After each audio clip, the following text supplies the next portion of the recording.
هموطنان عزیز، قبل از اینکه 100 یورو یا 200 یورو به دفاتر خدمات پرواز بدهید، این ویدیو را ببینید. ویزای ایران برای افغان‌های مقیم آلمان کاملا آنلاین، بدون سفارت، بدون واسطه صادر می شود. چطور؟ نگران نباشین، در همین ویدیو تمام مراحل را قدم به قدم نشان میدهم. سلام دوستان عزیز، امیدوارم جور صحتمند باشید. خوش آمدید به یک از ویدیوهای دیگر کانال افغان ابروهات. بسیار از هموطنان به خاطر نداشتن اطلاعات درست برای گرفتن ویزای ایران پولهای هنگفتی به شرکت‌های خدماتی میدهند، در حالی که این کار فقط چند دقیقه آنلاین و وقت میگیرد. چه پاسپورت افغانستان داشته باشید، چه پاسپورت آبی یا خاکستری، در این ویدیو تمام مراحل گرفتن ویزای ایران را از روی صفحه لپتاپ خود با شما به اشتراک میمانم. با ما باشید در ادامه ویدیو. اگر دوستان برای بار اول است که به کانال یوتیوب ما سر میزنید و از این سبک ویدیوها خوشتان میاد، پس برای حمایت هرچه بیشتر ما کانال ما را لایک و سابسکرایب کنید. همراهان عزیز، وارد سایت ای ویزای ایران میشویم. دوستان، من لینک سایت را در قسمت دیسکریپشن ویدیو برایتان گذاشتم. در صفحه‌ای که برایتان باز می شود، از قسمت بالای سمت راست تصویر می توانید زبان سایت را به فارسی، انگلیسی و دویچ تغییر بدهید. بعد از انتخاب زبان وارد صفحه بعدی می شوید. در این صفحه از قسمت بالای سمت راست تصویر روی کادر سبز رنگ که نوشته شده است درخواست فردی روادید کلیک کنید تا وارد صفحه بعدی شوید. در صفحه‌ای که برایتان باز می شود نکات مهمی ذکر شده است که حتما آن را باید بخوانید تا برای درخواست روند ویزا با کدام مشکلی روبرو نشوید. دوستان عزیز، من نکات را برایتان به طور خلاصه می خوانم. لطفاً با دقت گوش کنید تا هیچ نکته مهم را از دست ندهید. 1. اسناد و مدارک. تمام اسناد و مدارک مورد نیاز خود را از جمله پاسپورت و کارت اقامت خود را از قبل آماده داشته باشید. 2.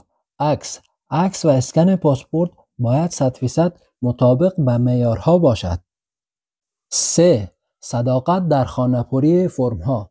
فرم‌ها را دقیقاً با اسناد اصلی خود خانه‌پری کنید تا درخواست شما رد نشود.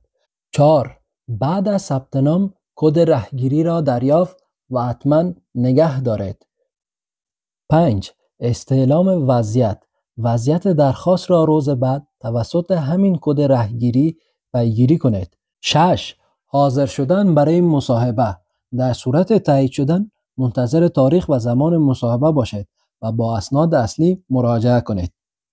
در ادامه همراهان عزیز روی ثبت درخواست کلیک کنید تا وارد صفحه بعدی شوید. دوستان، پیش از شروع خانه‌پری این صفحه این نکته مهم را در نظر بگیرید. اگر 2 تابعیت دارید، برای سفر به ایران باید تابعیت اصلی خود را وارد کنید. در ادامه در گزینه اول نوع روادید، یعنی باید نوع ویزای مورد نظر خود را انتخاب کنید. به دلیل اینکه هدف عمده افغان‌ها معمولاً سیاحت می باشد، گزینه اول یا همان ورود را انتخاب کنید. بعد از انتخاب نوع ویزا در بخش ملیت گزینه افغانستان را انتخاب کنید. به این نکته مهم دقت کنید. پس از انتخاب افغانستان سیستم یک هشدار می‌دهد که باید آن را جدی بگیرید. این هشدار میگوید که شما نمی‌توانید درخواست ویزا را در داخل خاک ایران پر یا نهایی کنید. همچنان اگر می‌خواهید محل دریافت ویزا را سفارت یا کنسولگری افغانستان انتخاب کنید، این درخواست نامعتبر شمرده می شود. پس به یاد داشته باشید شما باید محل دریافت ویزا را در مرحله بعدی یک کشور ثالث بغیر از ایران و افغانستان انتخاب کنید. در گزینه بعد در قسمت نوع گذرنامه نوع پاسپورت خود را عادی انتخاب کنید. حال میاییم بر روی گزینه آخر، گزینه محل اخذ روادید. در این گزینه مشخص کنید که سفارت کدام کشور یا کدام محل برای شما ویزا را در نظر بگیرد. به طور مثال من برلین را انتخاب میکنم و در نهایت روی ثبت و ادامه کلیک کنید تا وارد صفحه بعدی شوید. در صفحه بعد باید اطلاعات شخصی خود را وارد کنید. در ادامه در گزینه‌های 1 و 2 ملیت و نوع روادید شما را سیستم به طور اتومات نشان میدهد و دلیل اینکه شما این موارد را قبلا وارد کرده اید. در گزینه‌های بعد به ترتیب نام و تخلص و نام پدر خود را وارد کنید و در گزینه جنسیت خود را انتخاب کنید. و در ادامه در بخش‌های بعدی به ترتیب تابعیت قبلی، محل تولد و تاریخ تولد و وضعیت تأهل و وظیفه خود را وارد کنید. و در گزینه عکس پرسنلی در این قسمت عکس پرسنلی را که قبلا مطابق استانداردها آماده کردید آپلود کنید. حجم فایل باید کمتر از 500 کیلوبایت باشد. در ادامه وارد قسمت اطلاعات تماس می شویم. در این قسمت در گزینه شماره تماس شماره تلفن خود در خارج از ایران را وارد کنید و در قسمت شماره همراه شماره موبایل خود را وارد نمایید. در گزینه بعد در قسمت ایمیل آدرس ایمیل فعال و معتبر خود را وارد کنید، زیرا تمام اطلاع رسانی ها از طریق ایمیل انجام می شود. و در بخش کد پستی پست لایسال خود یا همان کد پستی را وارد کنید.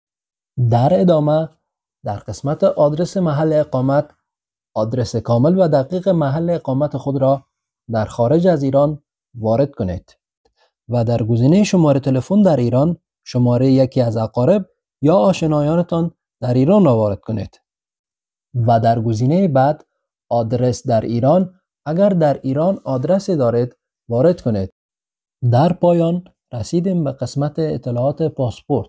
این قسمت هم باید کاملا مطابق با پاسپورت شما پر شود. در گزینه اول در قسمت شماره گذرنامه شماره پاسپورت خود را وارد کنید و در گزینه بعد نوع گذرنامه خود را نوع عادی انتخاب کنید و در قسمت تاریخ صدور و تاریخ انقضا تاریخ صدور و ختم اعتبار پاسپورت خود را وارد نمایید و در ادامه در قسمت تصویر گذرنامه اسکن صفحه اول پاسپورت خود را که باید در فرمت JPEG و حجم کمتر از 500 کیلوبایت باشد آپلود کنید. و حال می رسیم به قسمت اطلاعات روادید. این قسمت آخرین مرحله پر کردن فرم ها می باشد. در گزینه اول در قسمت مدت روز مدت زمانی که می خواهید در ایران بمانید مثلا 30 روز را وارد کنید و در قسمت نوع ورود تعداد دفعاتی که می خواهید وارد ایران شوید مثلا 1 بار یا 2 بار وارد کنید.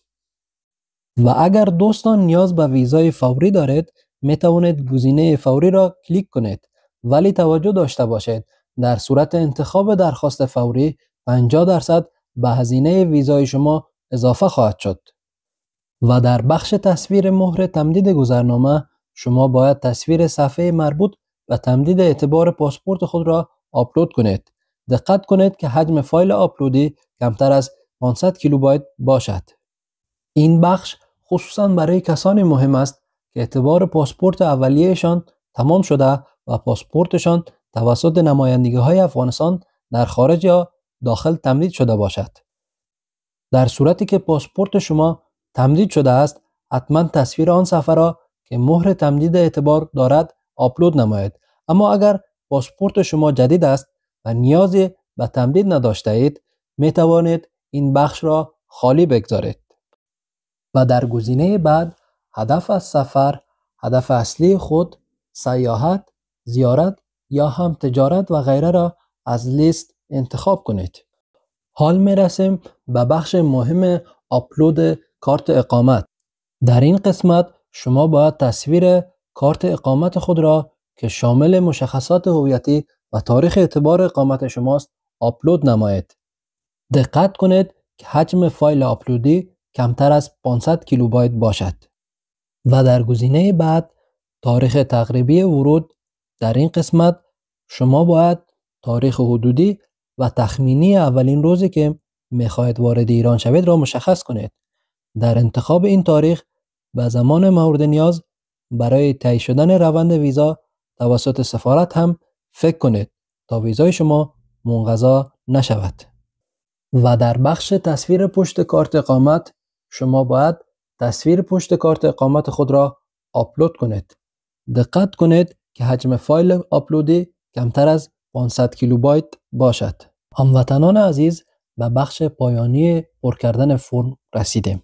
در گزینه تاریخ تقریبی خروج اینجا باید تاریخ تقریبی که برنامه‌ریزی کردید از ایران خارج شوید را وارد کنید. و در بخش بعدی کارت اقامت در صورت نیاز. این یک نکته مهم است، چون شما برای اخذ ویزای سفارت یک کشور سومی مثلا آلمان را انتخاب کردید، باید ثابت کنید که در آن کشور اقامت قانونی دارید. لذا اگر کارت اقامت آن کشور را دارید، حتما تصویر آن را در این قسمت آپلود کنید. اگر این کارت آپلود نشود، درخواست شما برای سفارت آن کشور قابل بررسی نخواهد بود. دقت کنید که حجم فایل آپلودی کمتر از 500 کیلوبایت باشد. و در گزینه کد امنیتی، کد 4 رقمی یا کلماتی که در تصویر امنیتی می‌بینید را به صورت دقیق در کادر مربوط وارد کنید تا سیستم از ربات نبودن شما مطمئن شود. و در نهایت روی دکمه ثبت و ادامه کلیک کنید. بعد از آپلود اسناد به صفحه تایید نهایی می روید. در این صفحه تمامی اطلاعات وارد شده خود را مشاهده می کنید. تمام موارد را با دقت چک کنید. پس از چک کردن تمام جزئیات، در پایین همین صفحه شما می توانید هزینه ویزای خود را ببینید. این هزینه مبلغی است که نمایندگی جمهوری اسلامی ایران در کشور انتخابی شما برای صدور ویزا تعیین کرده است، مانند 150 یورو که در اینجا می‌بینید.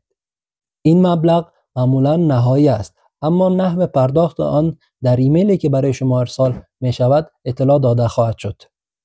بعد از اطمینان از تمام اطلاعات روی دکمه تایید کلیک کنید.